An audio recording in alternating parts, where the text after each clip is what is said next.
Science, la science autrement.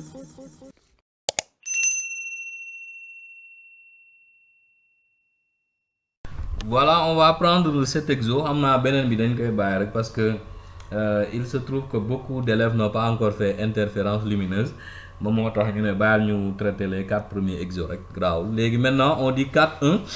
Un solénoïde donc de longueur L 30 cm, d'inductance L comportant 50 spires circulaires, donc de rayon R égale 2,5 cm, est parcouru par un courant d'intensité I 25 mA, dont le sens est indiqué donc sur la figure 4. Donc la figure 4 est là.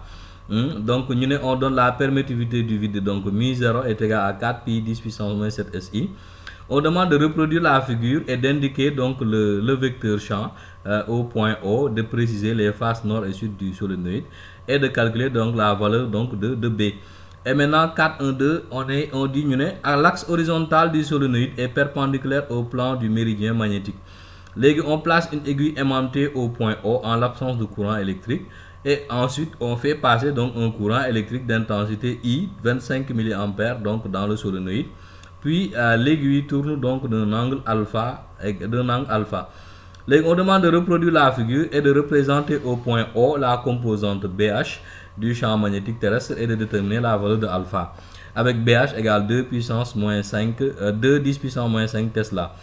4,2, on dit que la bobine d'inductance L de résistance négligeable est insérée en série donc dans un circuit comprenant un générateur de tension continue E et un résistor donc de résistance R. Donc on suppose que ce générateur donc n'a pas de résistance interne. C'est bon. On demande l'expression de l'inductance en fonction de NLR μ0 et de calculer sa valeur, puis d'établir l'équation différentielle vérifiée par l'intensité du courant. Donc c'est une équation d'établissement du courant. Les 4, 2, 3, on demande de vérifier que IT égale IP facteur de 1 moins exponentielle de moins T sur taux. Donc, et que cette équation donc, est la solution de l'équation différentielle. Donc, avec IP et taux des constantes qu'on va déterminer en fonction de E, R et L. C'est bon. Et puis, on demande enfin de calculer l'énergie électromagnétique emmagasinée donc, dans le solénoïde après une durée de taux. C'est bon.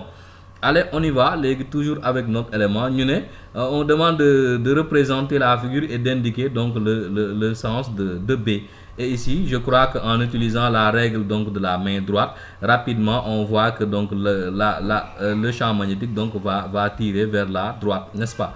Voilà, maintenant on demande la valeur de B. Donc pour un solénoïde B, c'est μ0 NL sur I. Donc on fait l'application numérique pour trouver que B est égal à 5,236 10 puissance moins 5 Tesla. D'accord. Bien, maintenant on nous dit que l'axe horizontal est perpendiculaire. Donc on va placer une aiguille aimantée. Donc on sait que si on place une aiguille aimantée ici, l'aiguille va indiquer le nord magnétique. Donc l'aiguille va se diriger vers le haut. Une fois qu'on établit le courant, donc le B va aller dans ce sens. Donc c'est normal que l'aiguille va dévier donc sur ce sens-là. D'accord. On demande maintenant de représenter BH, c'est fait, et de calculer donc alpha. Donc ici alpha, on va calculer juste la tangente de alpha qui sera représentée donc côté opposé B sur côté adjacent. Donc BH est là. La tangente de alpha égale 2,618. Alpha est égal à environ 69 degrés. Bien, maintenant en 4.1, on nous dit que le solénoïde donc de longueur L 30 cm d'inductance, voilà. Donc le moment où nous solénoïde, cette bobine, bon, on considère ça comme une bobine légui. On l'insère en série dans un circuit comprenant un générateur et un résistor, donc R plutôt. Donc du coup on fait un montage avec un dipôle LR, n'est-ce pas? On demande d'abord l'expression de l'inductance du solénoïde en fonction de N, L, R et μ0. Donc forcément on va passer par le flux magnétique. Donc phi est égal à NB scalaire S. Maintenant on sait que voilà, donc B et S seront du même sens. Donc le cosinus de 0 égale 1. Du coup phi égale NBS, donc et B est égal à μ0 N sur LI. Donc phi va être égal à N μ0 N et IS sur L. D'accord. On sait aussi que le flux magnétique phi sur une bobine c'est LI. Et donc 1 et 2, si on les égalise, on va trouver que LI est égal à N μ0 N. Voilà, donc IS sur L. Et là, il suffit juste de, voilà, donc de diviser par chose, comment ça s'appelle, de diviser par I. et les i même on va les simplifier, donc les deux n vont former n carré avec, rappelle-toi, donc S c'est la surface, donc on va prendre la surface, la bobine, donc les surfaces sont circulaires, donc on va prendre r pi r carré, donc et là L va être égal à r carré pi mu 0 n carré sur L, application, donc on trouve que l'inductance est égale à 2,056 10 puissance moins 3 Henri. Maintenant on veut l'équation différentielle vérifiée par l'intensité du courant. Ici on va bien sûr se servir donc de la loi des mailles tout en faisant attention. Le générateur, le sens du courant est comme ça pour les deux dipoles, donc le sens c'est le sens inverse de l'intensité. Et maintenant en faisant le tour on a E moins UR moins UL égale 0, n'est-ce pas? Donc du coup E bini on sait que c'est UG égale E, donc UR c'est RI, donc UL au niveau de la bobine c'est L delta I sur delta T.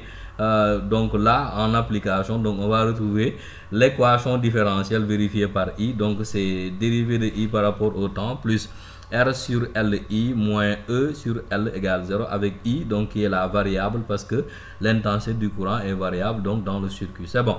Légui, après on demande de vérifier que I égale IP facteur de 1 moins exponentielle de moins T sur taux et cette solution. Donc du coup on va juste dériver IT, n'est-ce pas? Si on dérive IT, on va remplacer donc là pour vérifier tout simplement. Donc la dérivée c'est pas compliqué en développant, donc ici on a IP moins IP exponentielle de tout ça. Les IP bu ñu ko dériver c'est une constante, donc dafay dem. Léegi en dérivant IP exponentielle de moins T sur taux, xam nga fii la variable c'est T. Donc en dérivant on a moins 1 sur taux qui va sortir. Rappelle-toi il y a un moins.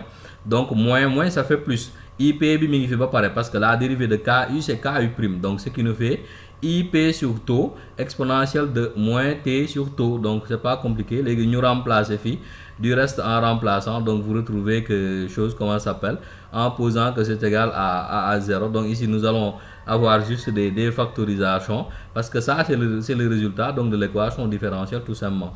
On factorise par IP exponentielle de taux moins T sur taux, donc pour avoir ça 1 sur taux moins R sur L, donc plus bien sûr R sur L IP moins E sur L qui est déjà là égale 0. Et maintenant donc par identification, donc nous allons voir que comme déjà IP exponentielle de, donc ça c'est différent de 0, donc là du coup ça nous permet d'avoir une information. Comme c'est différent de 0, donc c'est ça qui sera, voilà, donc c'est ça qui sera nul et ça aussi, donc 1 sur taux moins R sur L égale 0 et R sur L IP moins E sur L est égal à 0. Donc du coup ce qui nous permet de dire que 1 sur taux égale R sur L, donc taux égale L sur R comme nous l'avons. Hein? Donc et R sur L IP égale ça, donc on va simplifier les L pour avoir IP, donc est égal à E sur R, d'accord. Maintenant on demande de calculer l'énergie électromagnétique emmagasinée dans le solénoïde après une durée T égale taux. On sait que l'énergie mécanique, donc l'énergie plutôt oui sera égale donc à 1 demi de LI carré, et on sait qu'à T égale taux, donc I c'est égal à IP moins IP facteur de 1 moins exponentielle de moins 1 parce que T sur taux là, beaucoup diviser 1 ngay am, donc ça fait exponentielle de moins 1. Donc voici l'expression de choses, comment ça s'appelle, de EM, donc c'est 1 demi de L sur 1 demi de L IP carré 1 moins exponentielle de moins 1 sur 2. Donc et je rappelle que IP comme nous avons vu, IP c'est égal à E sur R, donc on remplace tout simplement, donc voilà, et on calcule pour trouver, je crois, 2,616 10 puissance moins 6 joules. Voilà, c'était tout donc pour cet exercice. Merci beaucoup.